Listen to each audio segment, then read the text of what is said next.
Hello everyone, welcome to my channel Code with Shiv. In this video, we will learn about loops in Java. So this will be the introduction of a loop and this will be the theoretical part only. In the next videos, we will do the practical one. So in this video, we will learn what is loop and what are all the loops we have in Java. So let's check it out. So what is meant by loop and what is the use of loop? So here you can see loops are the basics concept of every programming language. What is loop? Loop is a technique which is used to perform a specific operation number of times based on the condition. And what is use of loop? When we use loops, whenever we need to perform a same operation multiple times until a given condition evaluates true, then we will use the concept of loop. So as you can see here, these are the important points like what is loop means. Loop is a technique which will use whenever we want to do the same type of work again and again. Like we want to print something repeatedly. So at that time we will take the help of loops. So the main advantage of loops is by writing a 2 or 3 lines, we can print n number of times, like given whatever the need to be print that will be printed in the n number of times within a short code by writing a short code. For suppose example, you will take if I want to print 1 to 100. So instead of writing system.out.println 100 times, so I will be use loops. I will be give the condition for the loop, then loop will be print that 100 times automatically. So let's jump to the next slide. Here we have types of loops in Java. So in Java, we'll be having 4 types of loops. Those are for loop, while loop, do while loop, for each loop. For each loop is also called as advanced loop because it will be used in an advanced concept like iterating objects, iterating arrays. In that things we will use the concept of uh, advanced loop. Coming to next slide. So, okay, we will go with for loop first. We will describe what are all the loops are there little bit detailedly. So, in for loop, we need to give the initial value, condition, and the increment and decrement operator. Initial value. This defines the starting point of a loop from where the loop need to be start. Condition. Where is the here in the condition we will tell the loop to iterate number of times until the condition is true. Increment and decrement. After every iteration of a loop, we will increment by decrement the initial value. So whenever we are writing a for loop, we in the for loop we will basically write 3 things, and those are the important part of the loop. So first we will write the value by defining a variable and initializing the variable. We will write a we will declare and initialize a variable. Then we will write a condition till when the loop is need to be iterated. After that, we will increment or decrement as per the requirement. We can increment or decrement the initial value so that loop will be automatically execute until the condition get false.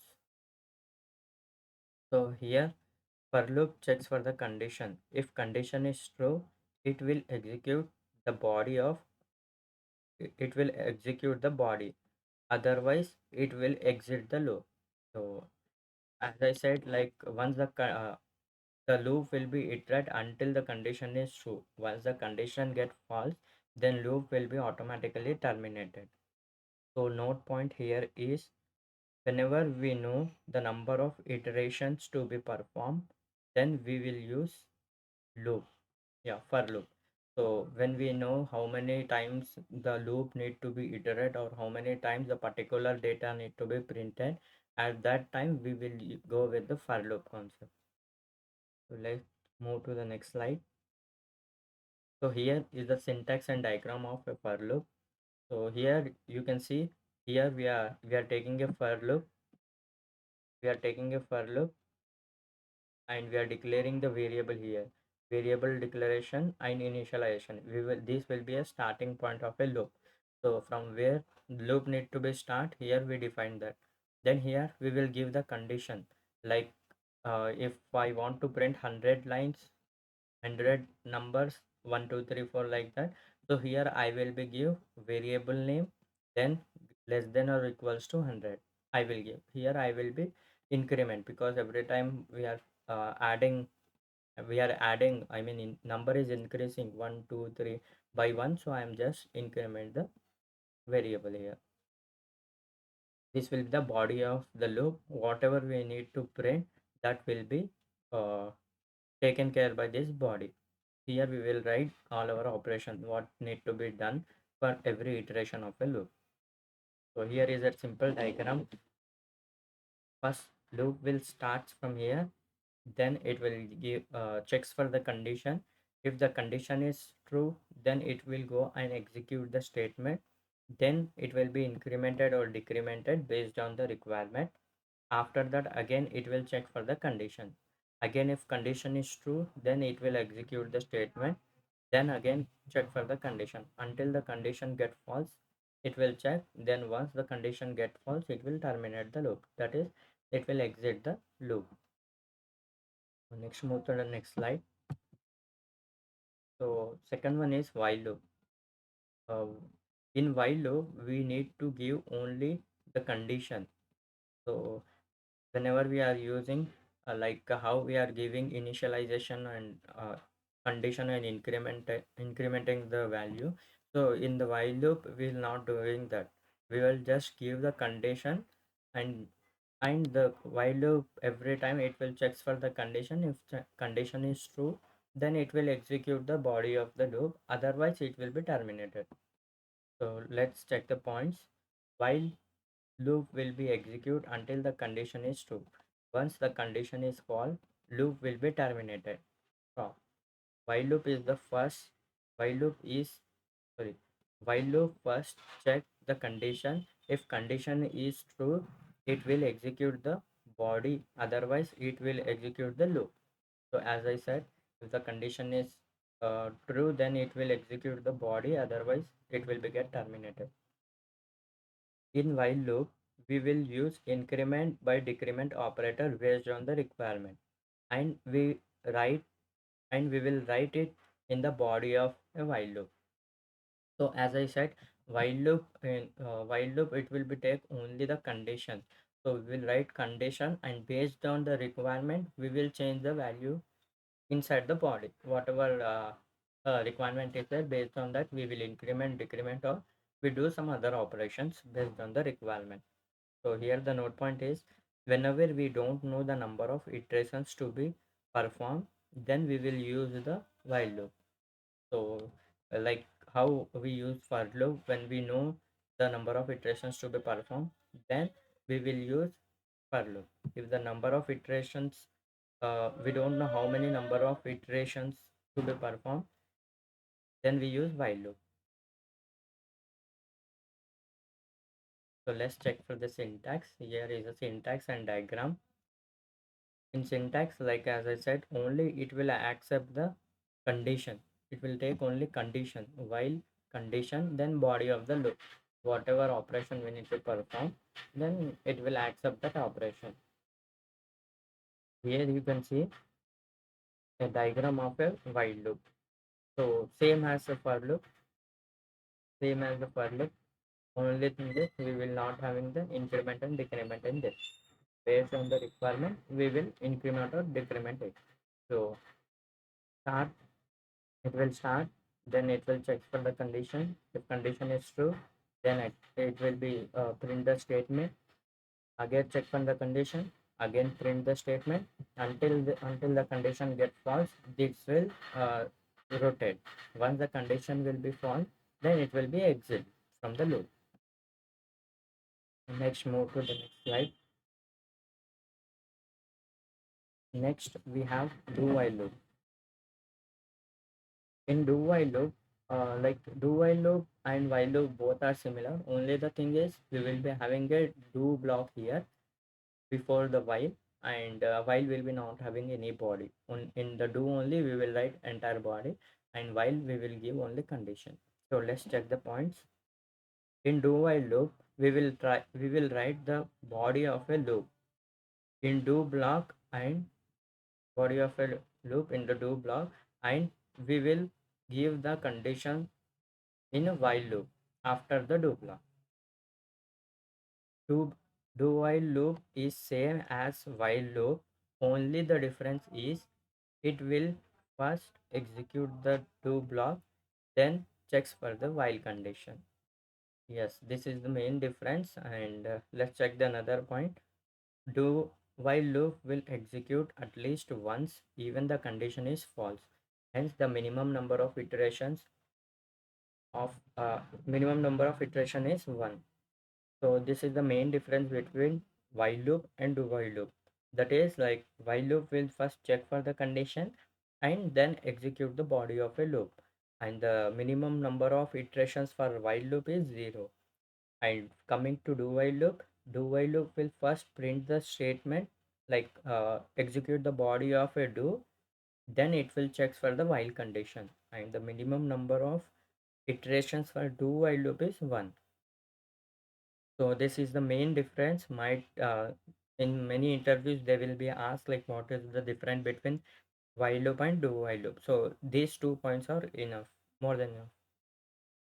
In do while loop, we will write condition in while, and while will not having a body.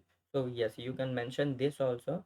In while loop, we will be having condition and body for while only, but in do while loop we will having a body for do, and we will not having any body for while. While will be having only the condition.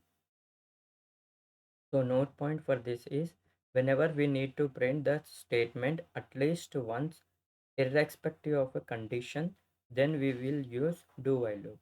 Yes, this is the important one.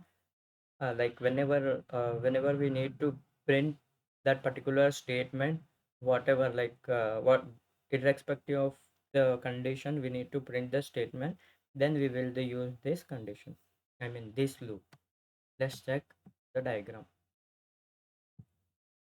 So here you can see it will be same as the while loop only, but here we will be having first do block and the body of the loop, then we will be having a while block here, then we will be having a while block here.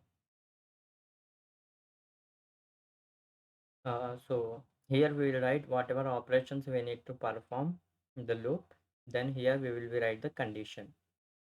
So loop will start, it will execute the do block, then it will checks for the condition. If condition is true, then again come to do block, then execute the code, again check for the condition. If condition is true, then it will execute the statement. If condition is false, then it will terminate the loop.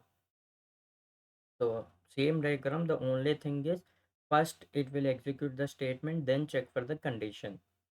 Then based on the condition, it will either execute or it will be terminate the loop. So next slide. uh, for each loop. So for each loop is a very important loop while we are learning advanced concepts in Java. So it is also called as advanced loop because we will be using this in advanced concept like iterating an object, iterating array. So in that we will be using this loop. So initially we don't need to worry about it because it will be will not using this much. We will be using in advanced concepts only. So for each loop is also called as advanced loop. Whenever we need to iterate any object or array, then we use for each loop. So as I said, whenever we want to iterate an object or array, then we will use a for each loop.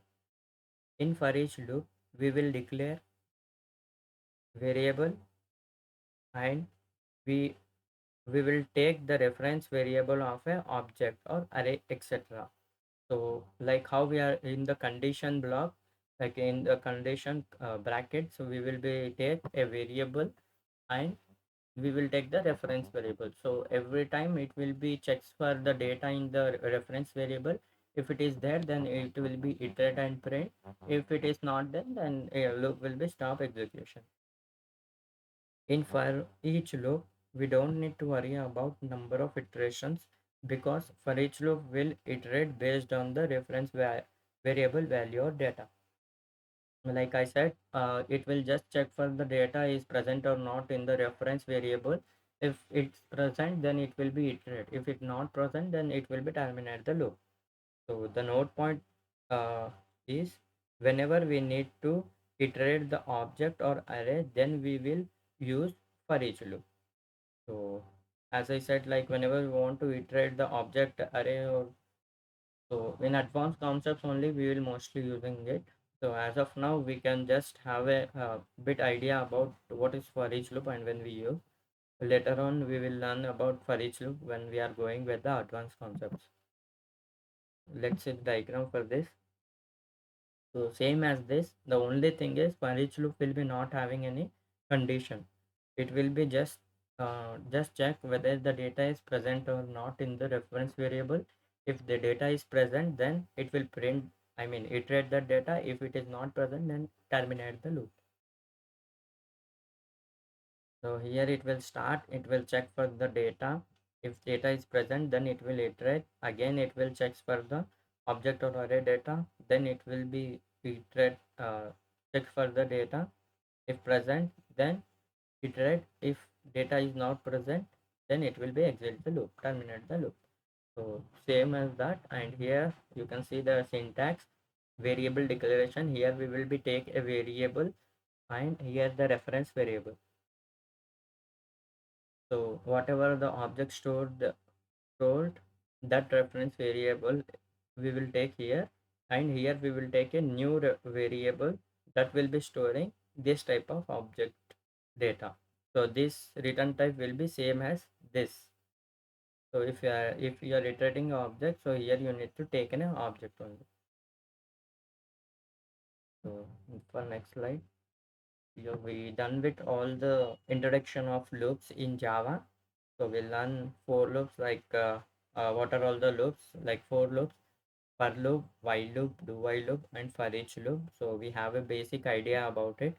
However, we are going to do some examples to understand it in a better way. As of now, we done with the introduction part.